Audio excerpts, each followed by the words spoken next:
Arteri basilaris terletak di sepanjang permukaan ventral midbrain. Saat mendekati tentorial opening, bercabang membentuk arteri cerebellar superior secara bilateral. Kemudian bercabang menjadi arteri cerebral posterior, gambar 1.4. Arteri cerebri posterior memberikan berbagai cabang thalamoperforating yang mensuplai thalamus posterior dan daerah pretektal. Diikuti oleh arteri communicans posterior, 28. Setiap arteri cerebral posterior kemudian membungkus permukaan lateral midbrain atas dan mencapai permukaan ventral hippocampus gyrus, di mana ia mengeluarkan arteri choroidalis posterior, 29. Arteri choroidalis posterior beranastomosis dengan arteri choroidalis anterior.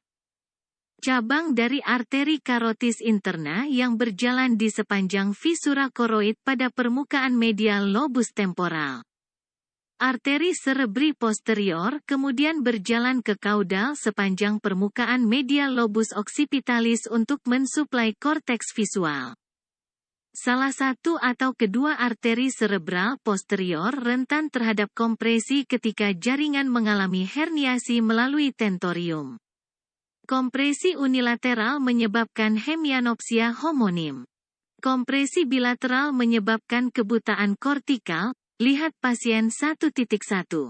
Saraf okulomotor meninggalkan permukaan ventral midbrain antara arteri cerebellar superior dan arteri cerebral posterior divergen, gambar 1.3. Saraf okulomotor melintasi arteri cerebral posterior dan berjalan sepanjang arteri communicans posterior untuk menembus tepi dural pada ligamen petroclinoid dan memasuki sinus cavernosus. Sepanjang perjalanan ini, saraf okulomotor berjalan di sepanjang tepi medial lobus temporal, gambar 1.5. Ungkus, yang mewakili permukaan medial amigdala yang menonjol di dalam lobus temporal medial.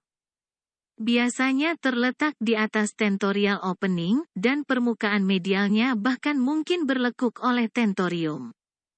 Kunci dalam patofisiologi lesi massa supratentorial adalah kedekatan saraf okulomotor dengan arteri communicans posterior, gambar 1.4, dan lobus temporal medial, gambar 1.5.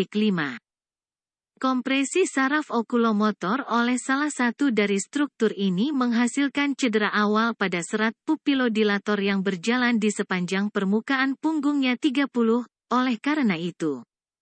Dilatasi pupil unilateral sering menandakan bencana neurologis, lihat kotak 1.1.